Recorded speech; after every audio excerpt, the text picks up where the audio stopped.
Pet Sematary 2. The movie starts off on a dark and stormy night. We see a woman descend the staircase of a spooky castle with lantern in hand.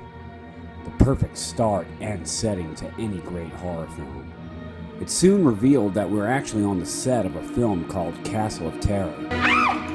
Cards! Thank you very much, Renee. This is where we meet Jeff, played by Edward Furlong, and his mother, the actress in the horror flick.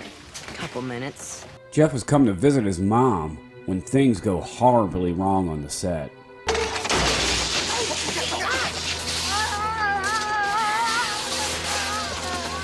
Cards, for Christ's sake, cards! Now that's a rough way to start a movie. God damn! Cut to Jeff's mom's funeral where we meet his father, Chase, played by Anthony Edwards, and the old dickhead sheriff, Gus, played by the iconic Clancy Brown. Just wanted to get my son Jeff out of LA. Start things over. Chase and his son Jeff moved out of LA to start a new life, but little do they know, their lives are about to change drastically forever. It's move-in day, and this is where we meet pretty much Chase's new love interest. I'm real excited to be working for you, Mr. Matthews. Well, we're glad to have you, Marjorie. A box with Jeff's mom's dresses in it falls down the stairs, and old Marge picks up one of the dresses, and Jeff is not about anybody touching his dead mom's shit. Hey, don't touch his stuff. You made it crazy when people touched your stuff. Oh, and did I forget to mention? His dad is a veterinarian, and he basically bought an old vet clinic. And when they go to check it out, we get a good old-fashioned jump scare.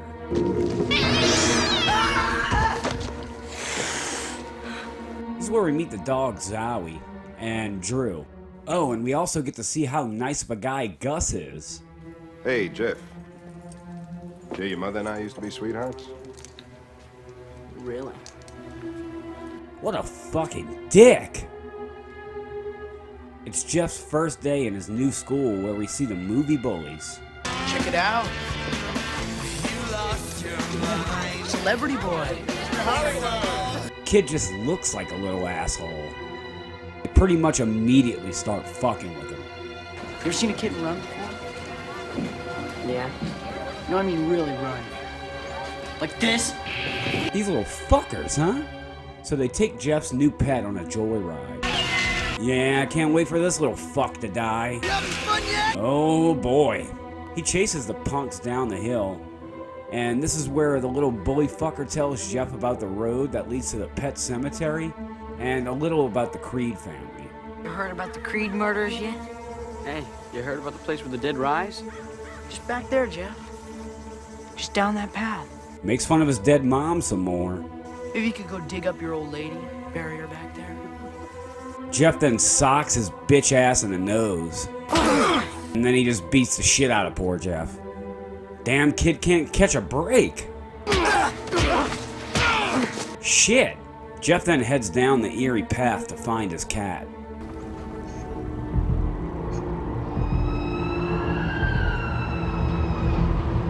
He then asks Drew what the deal is with the pet cemetery.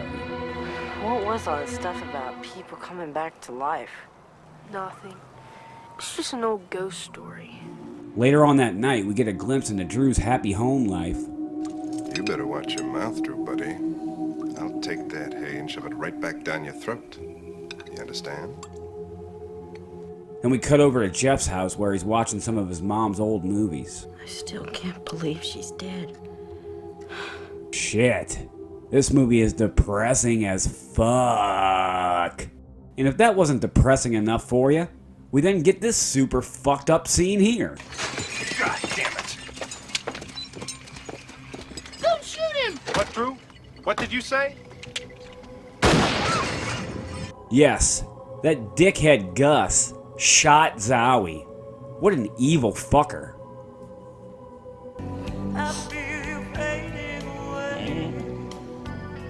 Now this is where the whole pet cemetery part of the movie kicks in. Just as Louis Creed did in the first film with the cat church, boys arrive at the Indian burial ground, and Drew gets to work burying his dead dog. You need any help? You have to bury your own. That's the way the Indians did it.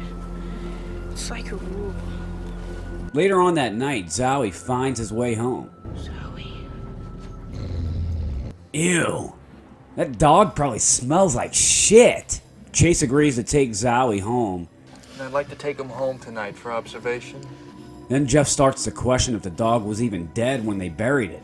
Maybe he wasn't dead when we buried him. He was dead. You know he was. Later on that night, Jeff is having a super kooky ass nightmare where his mom's head transforms into a motherfucking dog. Jeff.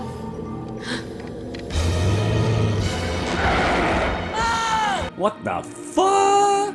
The next day at the vet clinic, Zowie is showing no signs of actually being alive. I'm not getting a heartbeat. It's Halloween night, and the boys go out to an old graveyard where we get a jump scare, of course. Jeff, honey, Mommy's here. You know, these bully fuckers gotta be assholes. Junior here practically shit his pants. Jeff then tells the bully fuck where to go. Fuck off. Gus returns home and finds out that Drew is out having fun and not grounded as shit in his room like he told him to be. And he's not having that shit. Where is he? Where is your son?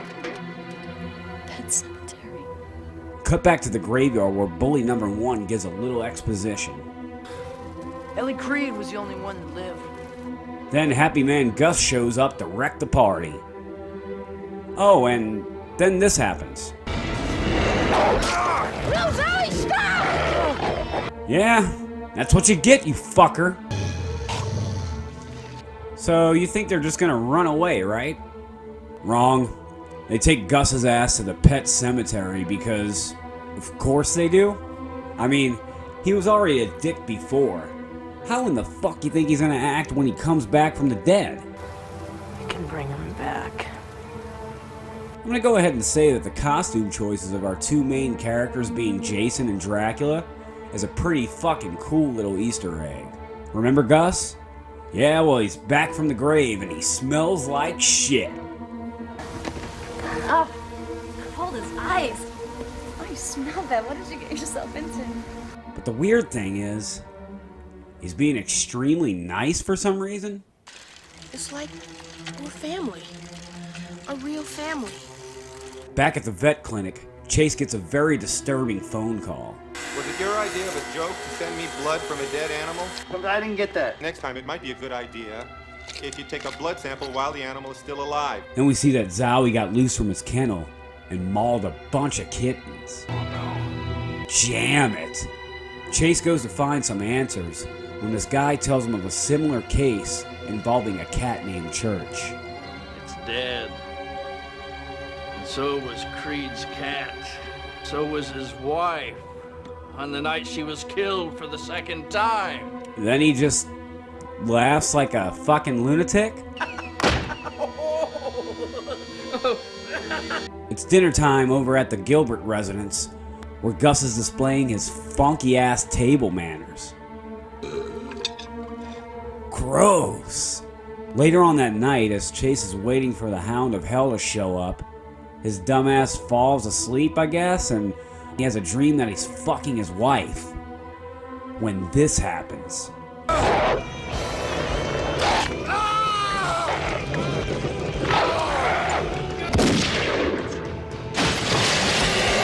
The next day, Jeff is riding his bike, you know, minding his own business, when all of a sudden Clyde, that bully asshole, rolls up on his dirt bike and pushes Jeff down a hill.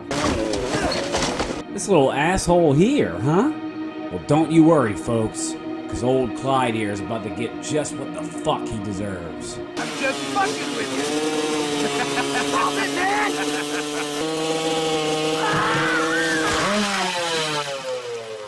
Such a brutal fucking kill. Badass. Oh shit. Drew saw the whole thing. No, Drew. Get out of there. Back at Drew's house, They're having a good old-fashioned family reunion. Drew barely escapes the clutches of the zombie cop. Daddy's not done! But you don't think Gus would give up that easy, do you? God, what does he want? He wants to kill us! The Evil Dead sheriff chases them down and causes them to crash into an oncoming potato truck.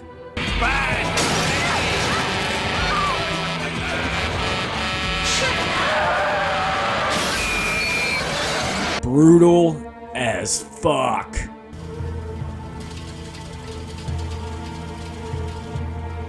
Then Gus goes to round up more recruits for his evil army of darkness. Over at Jeff's house, we see that he's losing his fucking mind. Mom is dead, Jeff. You know that. She doesn't have to be. Well, he has been through some shit. There's this place in the woods. If you bury something there, it comes back to you. Oh, come on. Chase then gets another disturbing phone call. Apparently, Gus came up to the graveyard where his wife was buried, dug up her body, and then took off into the night. That can only mean one thing. Oh, you better not bury your mom in that godforsaken cemetery, Jeff! You're gonna do it anyway, aren't you? Well, shit. You bury your own.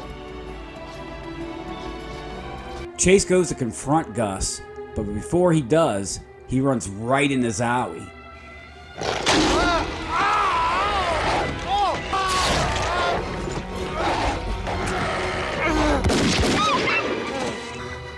I hate that dog. Then, Gus talks about wanting to fuck his dead wife. Why did you dig up my wife? Because I wanted to fuck her. And they get into a brawl, which ends in Gus getting his evil ass brains blown the fuck out.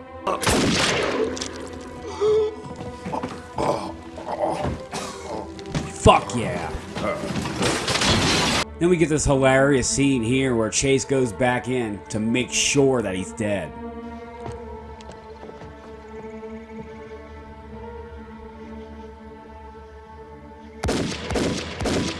Back at the Matthews home, Marge the maid, you guys remember her? Yeah, she's getting a little murdered.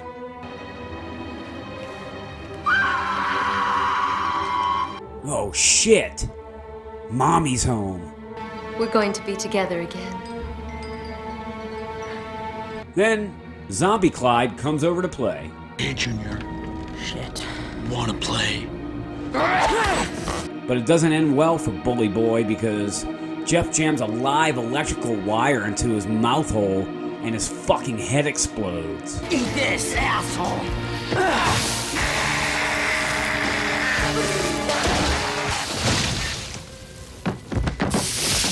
The house burns down along with the demons. That is better! That is better! Jeff and his father jump in the van and get the fuck out of there.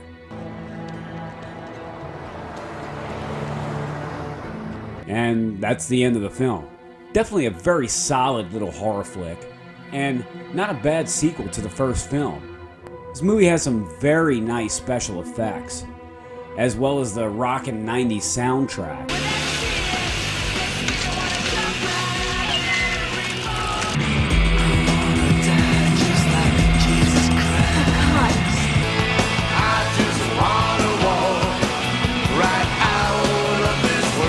It also has an all-star cast, and a pretty decent story to boot. The makeup effects and the practical effects on display here are all top-notch. It also has a young Eddie Furlong in it, so you really can't go wrong. Highly recommend you guys check out this film. Definitely a 90s horror gem for sure that is worth a watch if you're a fan of the genre or a fan of the original because, like I said, this is definitely a good follow-up. I got something, Drew, buddy. It's a cult classic that everyone should check out. Go grab a shovel and dig up Pet Sematary 2. Remember, sometimes dead is better. Stay with me! That is better!